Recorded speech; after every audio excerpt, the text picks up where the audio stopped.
नमस्कार, स्वागत है आप सभी का ईटी नाउ स्वदेश एसबीआई लाइव स्टूडियो में। मैं हूं विश्व मोहन। अब शुरुआत कर लेते हैं कमोडिटी 10 बजे की, और 10 बजे में सबसे पहले आज हम शुरुआत करेंगे सोने और चांदी के साथ। यहां पर किस तरह की चाल दिख रही है, हमारे साथ खास मेहमान भी है। अनुज गुप्ता हैं, जाने माने कमोडिटी एक्सपर्ट। गोल्ड में आज देखें तो करीब करीब 140 अंकों की तेजी दिख रही है। 1,12,765 पर सोना है। चांदी की चाल देखें तो कल हमने देखा था एक बड़ी तेजी चांदी में आई थी, 1,37,500 रुपए के ऊपर भी चांदी चली गई थी, लेकिन आज यहां पर हल्की मुनाफा वसूली कह सकते हैं। 150 अंकों की गिरावट दिख रही है। हमारे साथ अनुज गुप्ता मौजूद हैं। सोने पे सबसे पहले अनुज जी बताइए, क्या लग रहा है सोने में आज की तेजी पे कैसे प्ले आउट करना चाहिए? और भी रिकॉर्ड बचे हुए हैं या अब मुनाफा घर ले जाएं? क्या राय है? ट्रेड जो करना चाह रहे हैं आज के लिए और अगले हफ्ते के लिए, उनके लिए क्या राय है? Vishnu ji, good morning. देखिए, कल इंपॉर्टेंट दिन था जहां पर हमने यूएस के डेटा आते हुए देखे, चाहे वो यूएस का फाइनल जीडीपी हो या यूएस का अनएम्प्लॉयमेंट रेट हो या ड्यूरेबल गुड्स का डेटा हो। सभी डेटा कल पे एक पॉजिटिव नोट पर आए थे और हमने देखा कि जो डॉलर इंडेक्स था वो करीबन 20 दिनों के हाई पे ट्रेड करता हुआ नजर आया। तो कहीं ना कहीं डॉलर इंडेक्स में तेजी की वजह से हमने कहीं ना कहीं, अगर आप देखेंगे इंटरनेशनल मार्केट में करीबन 3745 के आसपास गोल्ड के भाव आते हुए दिख रहे हैं। कहीं थोड़ा सा इंटरनेशनल मार्केट में ब्रेक लगता हुआ दिखाई दिया क्योंकि डॉलर इंडेक्स में तेजी आती हुई दिखाई दी है। तो मुझे लगता है कि कहीं ना कहीं यहाँ पर कुछ बिकवाली देखने को मिल सकती है। तो मेरी सलाह है कि जिन्होंने खरीदारी कर रखी है वो यहाँ प्रॉफिट बुक कर सकते हैं। और किसी को अगर ट्रेड लेना है तो यहाँ पे मुझे लगता है कि 13,300 के आसपास के लेवल्स मिले तो बिकवाली का ट्रेड बनाए। 13,850 का 1,13,850 का स्टॉप लॉस लगाए। टारगेट नीचे 1,12,500 तक आ सकता है। हमें लगता है कि इंटरनेशनल मार्केट में करीबन 3710 $3700 तक के लेवल देखने को मिल सकते हैं। ऑलरेडी ओवरबॉट जोन में है और ऐसे में यूएस का डेटा पॉजिटिव आना और साथ में यूएस डॉलर में एक रिकवरी आना, लग रहा है कि थोड़ा यहाँ पर ब्रेक लग सकता है गोल्ड की तेजी को। हैं वो पॉजिटिव दिख रहे हैं। और हमने देखे थे नए घरों की बिक्री के जो डेटा, वो तो काफ़ी चौंकाने वाले थे, और उससे हो सकता है कि थोड़ी यहाँ पे मुनाफा वसूली दिखे क्योंकि ऑलरेडी ओवरबॉट जोन में है। तो 1,12,500, लेकिन मार्केट अभी भी बुल रन में है, बुल ट्रेंड में है। तो कोशिश करें कि आप स्टॉप लॉस के बिना ट्रेड ना करें। चांदी सर बताइए, चांदी खरीदे क्या? चांदी को लेकर लोग ज़्यादा बुलिश नजर आ रहे हैं। आपकी राय क्या है चांदी में ट्रेडर्स के लिए? देखिए, बिल्कुल चांदी हमें लगता है कि गोल्ड के मुकाबले आउट परफॉर्म करेगी और हमने देखा कि कल चांदी ने $45 का हाई बनाया था। अगेन अगर आप देखेंगे तो करीबन 44-74 के आसपास भाव चल रहे हैं। तो यहाँ पर एज कंपेयर गोल्ड के मुकाबले ट्रेंड पॉजिटिव है क्योंकि ये इंडस्ट्रियल मेटल का भी कवर करता है और हमने कल इंडस्ट्रियल मेटल में अच्छी शानदार बढ़त बनती हुई देखी थी, कॉपर में, जिंक में, लेड में। तो मुझे लगता है कि सिल्वर में यहाँ पर अपसाइड मोमेंटम आ सकता है। तो सिल्वर में करीबन 1,36,000 के आसपास खरीदारी का ट्रेड बना सकते हैं। 1,35 का स्टॉप लॉस लगाए। टारगेट ऊपर में 1,37,500 तक देखा जा सकता है। तो सिल्वर में लग रहा है कि अगेन $45 के ऊपर ट्रेड कर सकती है। तो बाय ऑन डिप्स की सलाह रहेगी। 1,36,000 का लेवल दिखे तब खरीदे। 1,37,500 वापस से रिकॉर्ड के पास चांदी जा सकती है।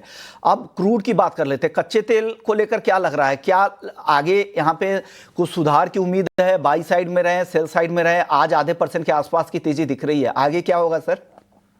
देखिए, अगर आप WTI को देखेंगे तो आप $64 के ऊपर आगे, इनफैक्ट $65 के आसपास है। ब्रांड में भी करीबन $70 के आसपास के लेवल्स दिख रहे हैं। अच्छी खासी रिकवरी हम क्रूड में आते हुए देख रहे हैं। हमें लगता है कि क्रूड के भावों में तेजी का रुख देखने को मिल सकता है।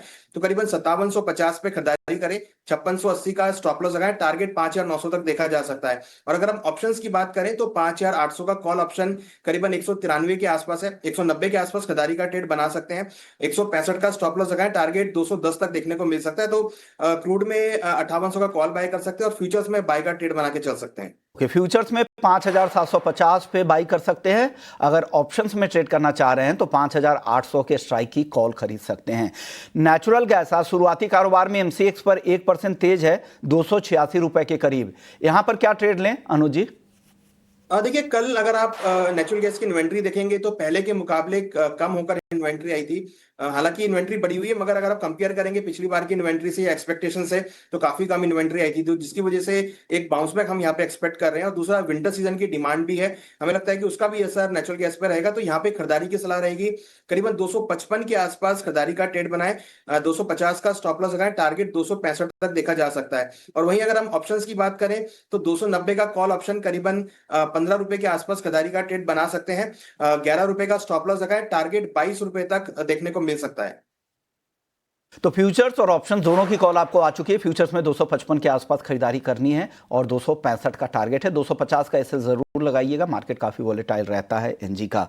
बेस मेटल्स में कॉपर हमने देखा था, जो सप्लाई की दिक्कतों से ये तेजी आई थी, आज भी हल्की तेजी है। 945 रुपए के ऊपर अभी भी एमसीएक्स पर कॉपर बरकरार है। इंडोनेशिया में एक माइंस में दिक्कतें हुई हैं, उस वजह से वहां से सप्लाई बंद की गई है, एक्सीडेंट की वजह से, जहां पे कुछ लेबर की मौत की खबर आई थी। और साथ ही पेरू में स्ट्राइक की वजह से एक माइनिंग बंद हुई थी, उससे भी सप्लाई पर असर हुआ है। बताइए सर, कॉपर में और तेजी बची है क्या अनुज जी? देखिए, बिल्कुल कॉपर में काफी दिनों के बाद रेंज ब्रेक किया है और इनफैक्ट अपना नया लाइफ टाइम हाई भी टेस्ट किया है। मुझे लगता है कि कॉपर में अभी तेजी बाकी है। कॉपर में 938 के आसपास खरीदारी का ट्रेड लेना चाहिए। 932 का स्टॉप लॉस लगाए, टारगेट 945 तक रहेगा और मुझे लगता है कि 970 तक के टारगेट आपको थोड़ा पोजिशनल वे में देखने को मिल सकते हैं।